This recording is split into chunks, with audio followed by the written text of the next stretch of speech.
This is Marlborough House in London, one of the royal palaces. I'm standing on the west staircase, and this behind me is the painting painted by Louis Leguet, who lived in 1663 to 1721. It was started originally under the direction of the Duchess of Marlborough to be presented, the house and the paintings, to her husband who'd been successful in a series of battles. The size of this painting is 28 feet by 14, approximately. And I worked here for about 2 years, cleaning and restoring.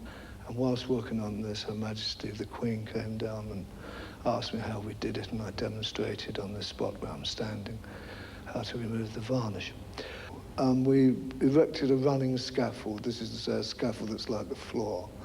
And it was a bit shaky, but it held 6 feet below the top of the ceiling, and then having done this all around on all the pictures around the staircase, we dropped the scaffold about 6, no, it was 5 feet 6 because I'm short, and we dropped it 5 feet 6, and then I think 3 or 4 times we dropped the scaffold, but we never knew what was going to be underneath because the paintings were brown. In fact, the Queen did mention that she'd run up and down this staircase as a little girl and never knew there were paintings on the wall. She just thought they were painted brown. It's the kind of, I can't say dirty picture, the most discoloured pictures I've ever seen in my life. On each corner of each painting in Marlborough House that we worked on, we left an area roughly 4-6 square inches to show the amount of previous restoration and the previous varnishes on there. I removed the varnish by brand new razor blades, I think about 11,000 used on one wall alone, inserted into the ordinary holder used for cleaning windows. And I timed the very strong solvent by the second until I achieved the maximum, I think, was about 16 coats I could remove in one go with one blade, but then that blunted very quickly after about 2 stripes of 4 feet by razor blade with about 1 inch. It was necessary to work in this very quick method and then take it right down, and the last coat of all was absolutely black. I mean, I can't describe it as even brown, and this was one very, very fine coat that had been applied over Leguer's work. And the varnish had set up a linoxine skin of its ultimate strength and a loss of clarity, so it was hiding the original.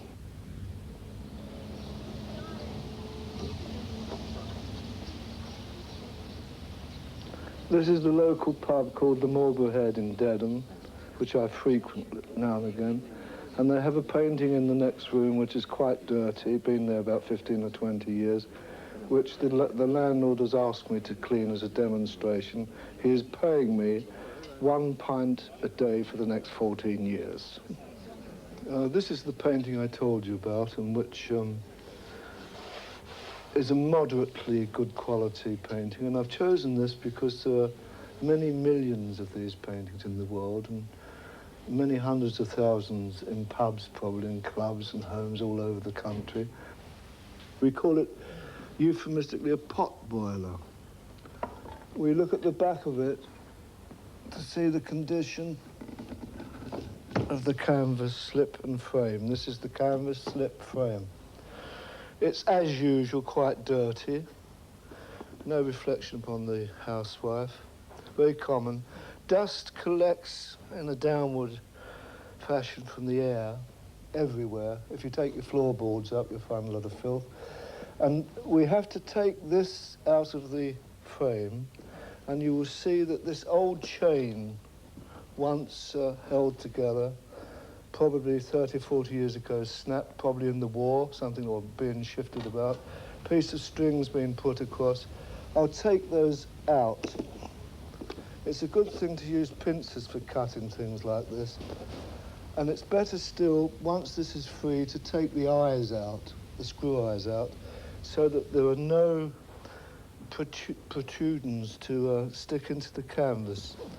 This is in a very dangerous state. The slip is held in with these tacks. Now, we remove this very carefully. Forget its intrinsic value is not a lot, but one treats every painting as though it were a Rembrandt. One should respect always the work of other people. I remove these tacks the only way possible. I'll put the frame away. I've got a blanket.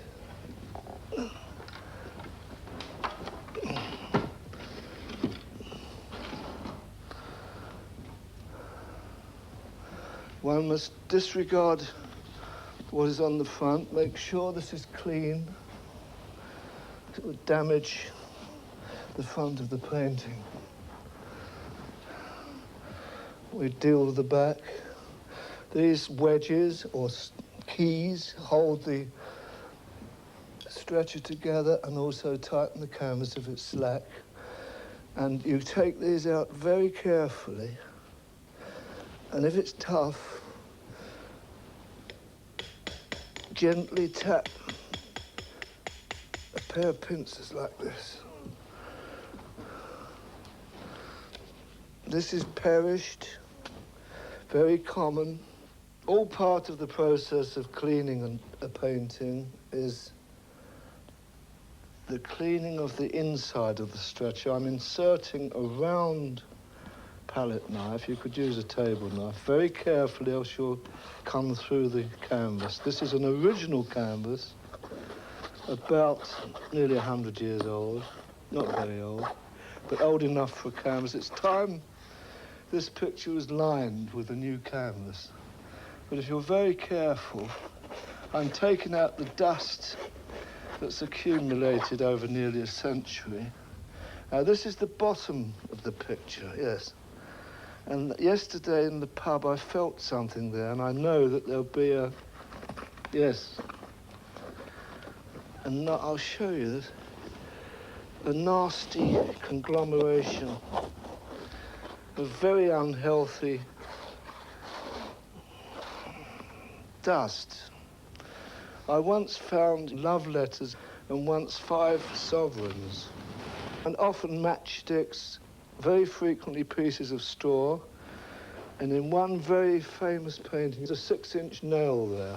But all this filth, it's very unhealthy and not to be recommended. A quick way to do it is to very gently tap. I won't overdo that because my lungs are not good. But then, having cleaned the whole of this and dusted it with a light duster, it's a good idea to have a little water on a very, very little water, just to take the dust from here. Having cleaned the back, and if the picture is very, very wrinkled, then I have to emphasize it's very dangerous to take these jobs unless you know what you're doing. Before you start cleaning the front of the picture, you insert strips of board, cardboard, anything, under the canvas, between the canvas and the stretcher, so that as you work on the other side, it stops the stretcher edge from damaging the canvas and subsequently the painting. Wedges are shaped thus and curved on the continent, and this tells you often if a picture's from the continent, because always they curve the wedges. We in this country are less aesthetic and just sharpen the edge. Now, if it's put in this way, a different action takes place, which forces the two mitres apart in a wrong way. So always put the wedges back with the slope down this way.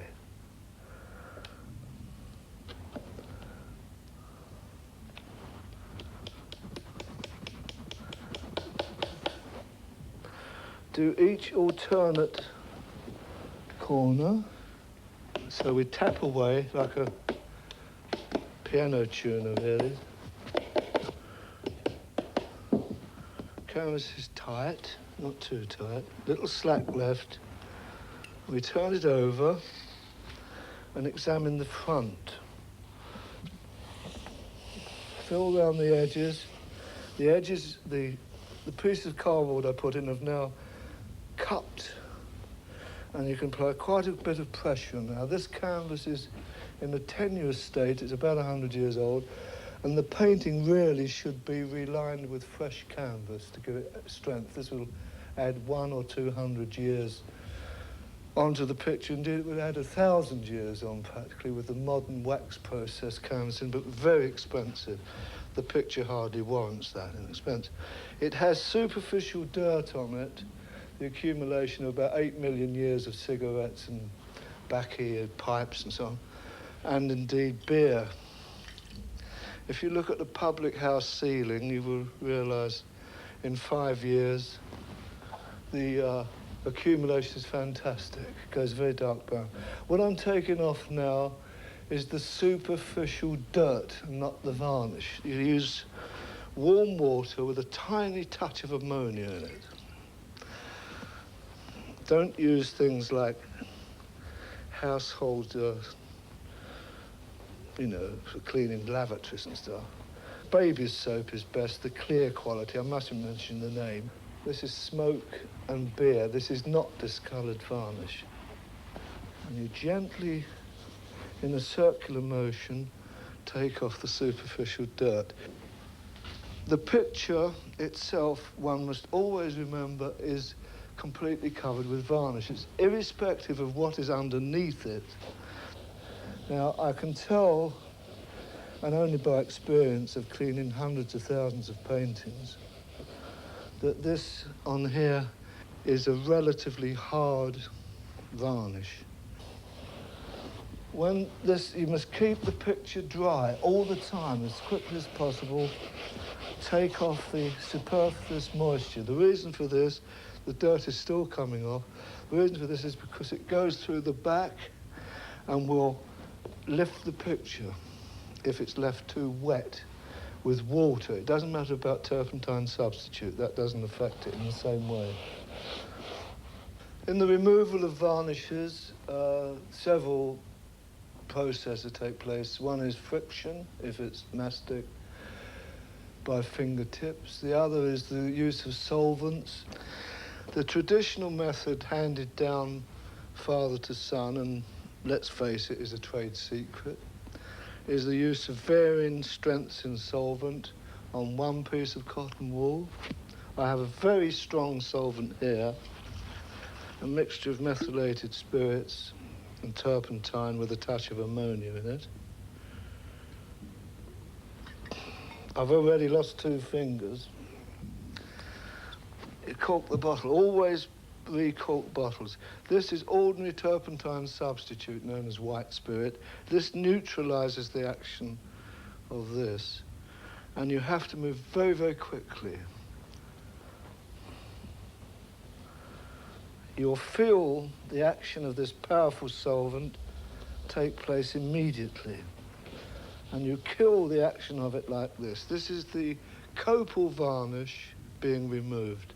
It's not to be recommended for the faint-hearted. I'm only doing this to show off because I'm on television, but it's quite safe if you're fast with this. This is not paint yet. This is just the varnish coming off. It's working because from experience, I know the strength of the solvents to use.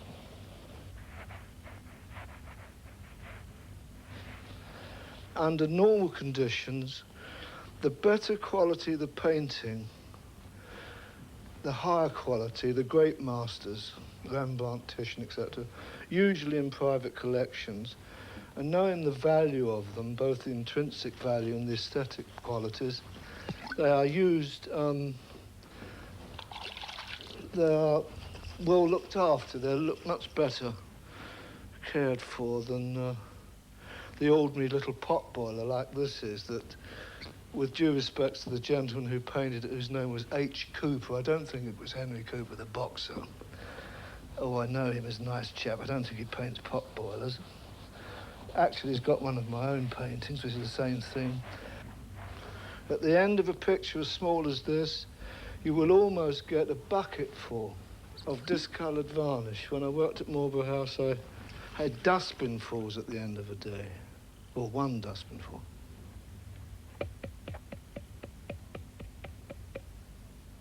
I've applied to this talcum powder. Chalk or oatmeal or sawdust serves the same purpose. One, to dry out the excess of liquid. Two, in the interstices of the painting, in the deeps, because paintings are like, these kind of paintings are like mountain ranges. You get the impasto and the valleys. And the valleys on this tell me where there is varnish that hasn't yet been removed. It's very important to know this, because if you start scrubbing away to get that piece out, you will take the paint off of the area around it. The third reason is much more important. It frightens the life out of the owner if they walk into your studio and see their picture like that. We'll shake this off, gently tap in the back. Now, you'll observe that whilst we're here, the back is clean, and hygienically so, more or less. It's had a lot of turpentine through it. That's clean. All the little spiders have gone away. And the excess of this is removed with a dry cloth or swab.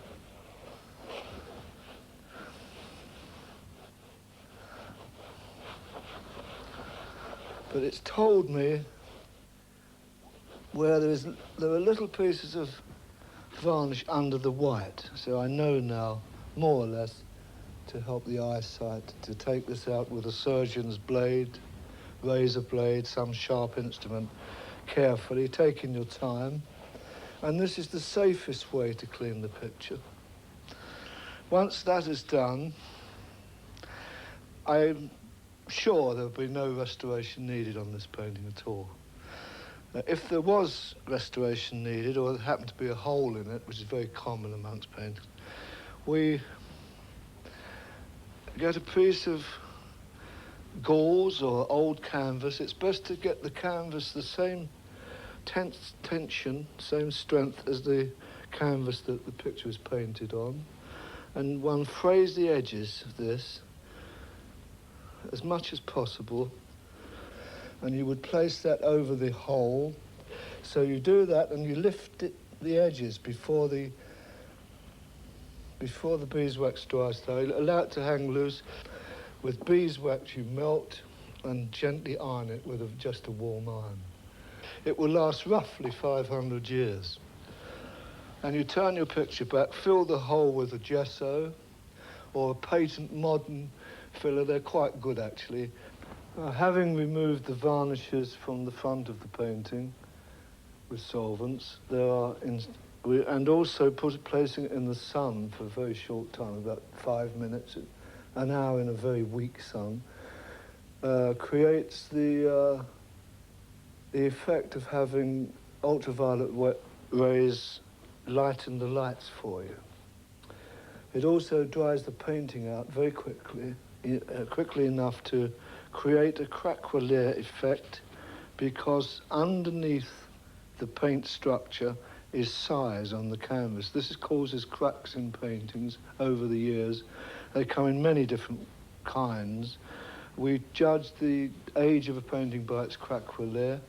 The tinier the cracks, the earlier the painting, until we come up to the 19th century, where you get crocodile cracks caused through bitumen. There are many kinds of cracks which I can't go into now, but there is now a patina of craquelure showing through on the painting. I've removed the varnishes, the drying powder, and now the canvas is in a very taut, or taut enough situation. There remains some varnish still in the, let's call it the hollows of the picture, which have to be removed with a round-bladed surgeon's knife.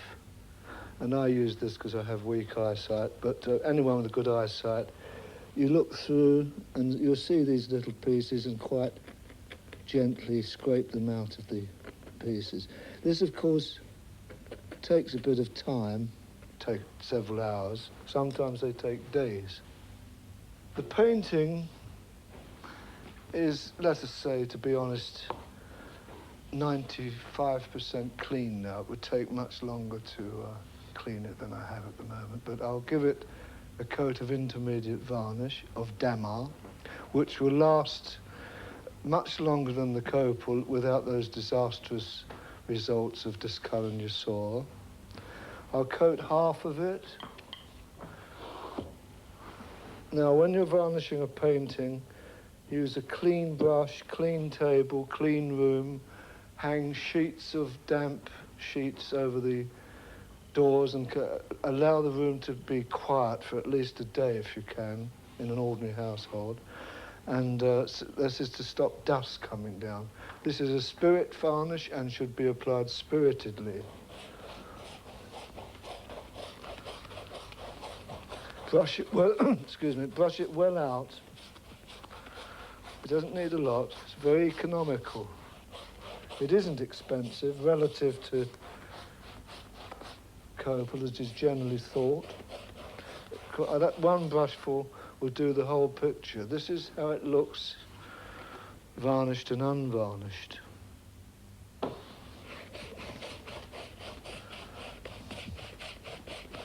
This is, as the varnish on it has been virtually completely removed, it's sucking a little more than one would have on an ordinary canvas, but so it doesn't matter to flood it a bit here and there. Crisscross it long ways and across. And now we come to a magical thing about varnishing. There's an enormous amount of controversy concerning it. People complain that it is too shiny. With damas, allowing it to dry a little, and you feather it off the shortest distance across the painting.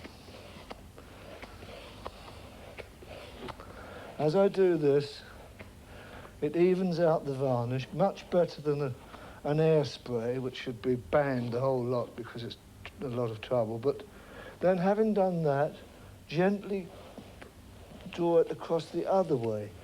I'm not only spreading the varnish evenly, but creating less gloss, because the spirit in the varnish, the pure turpentine, is going into the atmosphere, most of it into my lungs, incidentally, and just allowing the pure damas resin to remain. Now, if we go back again, it won't be necessary to do this more than once because this is a coarse painting. But in anything like a highly finished portrait, you can do this until it's almost what is known as a matte finish.